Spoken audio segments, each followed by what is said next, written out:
beautiful souls. Welcome back to my channel. My name is Michelle. We talk about things life, love, spirituality, love attraction, and all of that juicy goodness. We are here for a page pull. We are going to pull a page from Heart Thoughts by Louise Hay. This is one of my favorite books. As I say all the time, they're all my favorite.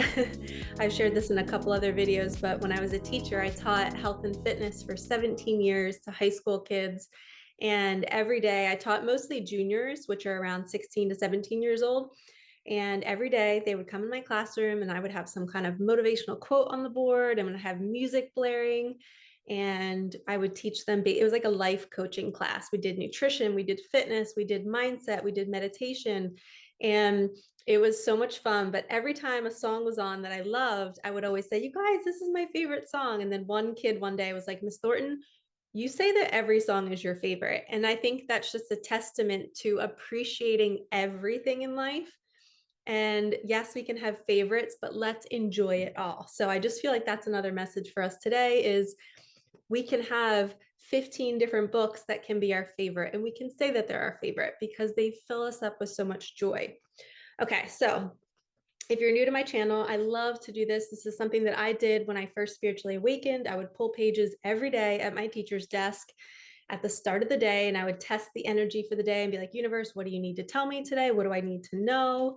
And it was always spot on. Sometimes I would do it at the end of the night after my day was over, and the message always aligned with my day. So let's see, let's call in our guides and angels, Archangel Michael, Archangel Metatron. Please bring us the page my viewers need to hear today. Let me go right here. Okay. Oh, I love this. I embrace my inner child with love. Take care of your inner child. It is the child who is frightened. It is the child who is hurting. It is the child who does not know what to do. Be there for your child. Embrace it and love it and do what you can to take care of its needs. Be sure to let your child know that no matter what happens, you will always be there for them. You will never turn away or run away. You will always love this child. And then on the left side, it says, each one of us is always working with the 3-year-old child within us. Most of us, unfortunately, spend our time yelling at that child and then wondering why our lives don't work. So here is the page if anyone wants to screenshot and save the message.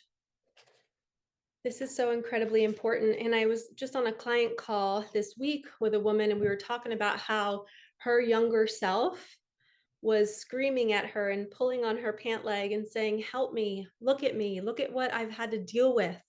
I need to finally be seen and nurtured and held. And I actually went through this last night. I woke up, actually, I couldn't sleep. I was up until about 1 a.m. And then I just was like, I might as well turn the lights on and start journaling or doing something. So I ended up hopping in the bathtub at like 1:30. And I was like, sorry, neighbors, if you can hear the water running. I'm sitting in the bathtub, and all of a sudden, I just had this overwhelming grief come over me. And it was like, this is what my soul was calling me to do, to sit with myself and stop distracting myself with journaling, with YouTube, whatever I do before bed. And it was like, just sit here, Michelle, and listen. So I sat in the bathtub and I just saw all of this self-hatred come over me. And that inner child in me, there was a point in my life where I made certain decisions and I was not proud of myself, but it was because of the abuse and the conditioning and all the pain that I'd been through as a little girl. She didn't know any better. Nobody taught her how to make healthy choices. Nobody taught her who to stay away from. And, staying in relationships too long or choosing the wrong people. And I was, hating, so angry and had so much hatred for that younger version of me in my 20s. And I just started crying so much. So I know this book was talking about like a 3-year-old, but mine was a 20-year-old. I was hating the version of myself that maybe treated my boyfriend poorly or maybe really clung to him. I just was so angry and I just hated that version of me. So what I did in that moment, once I finally got out of the bathtub, I was like, I need to nurture myself. So I got in comfy pajamas, I slid into my sheets and I just turned my little fan on and I laid there and I just sobbed. I just cried so hard. I was hoping my neighbors didn't hear me, but I pretended like I went up behind my 20-year-old self and I just hugged her kind of like around the chest and around the neck. And I was like, you didn't know any better. You didn't know how to protect yourself. You didn't know who was not the right person and who was, and I just comforted her and told her she didn't know any better. And I forgive her.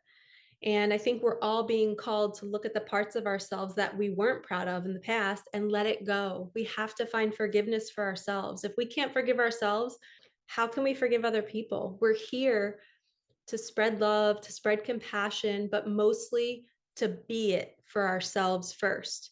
So if there's any part of you that was triggered by listening to this video and you felt, and when I say triggered, that doesn't mean it's negative. That just means something came up inside of you, an emotion, a thought from your past where you're not proud of yourself or where you're mad at somebody else. This is a huge piece too. Something that triggered mine was I was pissed off that somebody cheated on me.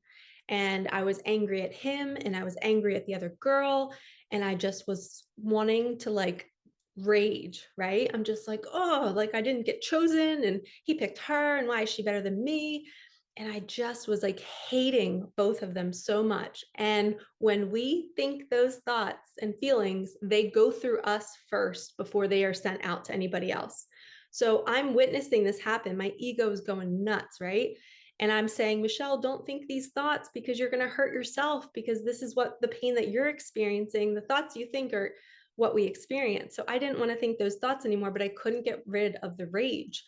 And then in the bathtub is when it clicked that I was like, oh my gosh, I was hating the version of me that used to partake in behavior like that. I have been the other girl before and I'm not proud of it. And there was a piece of me that just was so desperate to be loved that I was accepting it from somebody who wasn't even available. And I thought it was okay, but I just didn't know any better. And we all get put in these third party situations as we see all over YouTube with the twin flame journey, the soulmate journey. They talk about third party all the time. And it's not okay to put ourselves in these situations. There's a lesson in it. We're being called to choose ourselves and to love ourselves and to not let somebody have access to our energy who is also in a connection with somebody else. You are abandoning yourself. And I was hating those two people, and I don't hate them anymore. I had to see them as me. They're me. They're an extension of me. They're a reflection of me. So I woke up and I just wanted to hug both of them. I wanted to say, I love you. I'm so sorry if you could feel my energies, my negative energy being sent to you. But I was just like, they don't know any better. And I'm grateful that I'm learning this lesson and stopping the pattern. And I'm sad that they probably won't. Maybe they will. But they're going to keep doing that and they're going to cause more karma in their life and more suffering. And they're going to keep experiencing more pain in their body, more breakdown in their homes and their cars. So when we put out that karma, where we're not making a choice to choose us and to choose love and to choose what's right for us and to address the inner child, we are making decisions that are not in alignment with our soul. And when we are doing that, we are adding more karma. And karma always has to close its loop. Okay, so even if you throw gum on the ground or you throw trash on the ground, you just opened up a loop. Now that has to come back to you. That negativity has to now come back to you because you've just put out negativity onto Mother Earth, who's here to support us and love us. So I was then feeling this hatred for those two people, but it was hatred for myself. And I finally became aware of it. I forgave myself and I woke up feeling compassion for them that they just didn't know any better because I didn't know any better. But I now know better, so I'm going to do better. And it's not my job to teach them a lesson. They have to learn their own karma on their own, their life lessons, their soul lessons. We are only in charge of us. And if I can keep my side of the street clean and keep choosing myself and not abandon that little girl because I'm desperate and seeking outside of myself for love, that I was just going to take it from anywhere. No, I'm no longer that 20-year-old that did that.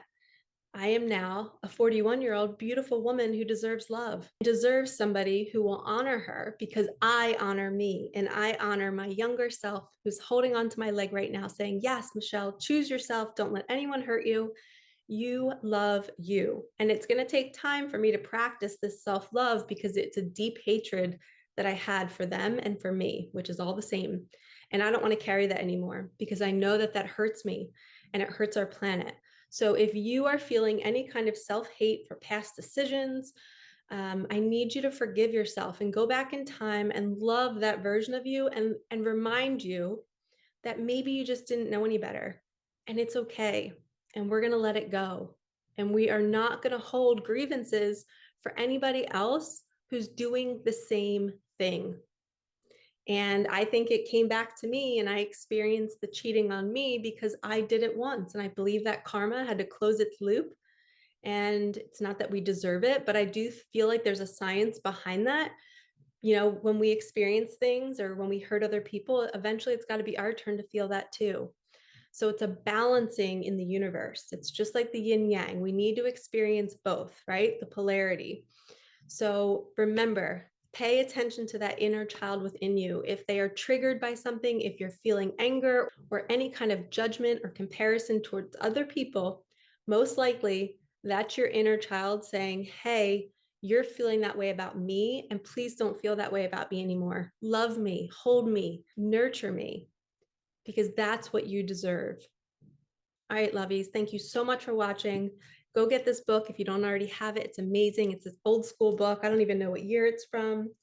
Um, cool story though. My mom found this in her attic, I think 2 years ago, and she saw the heart on it. And she's like, oh, Michelle, I feel like you would like this book. And she's not very spiritual. You know, she believes in God, but she's not into the universe and all the signs and stuff. But the universe made her give this to me. And now look, I'm using it in all of my videos. So everything is brought to us right when we need it.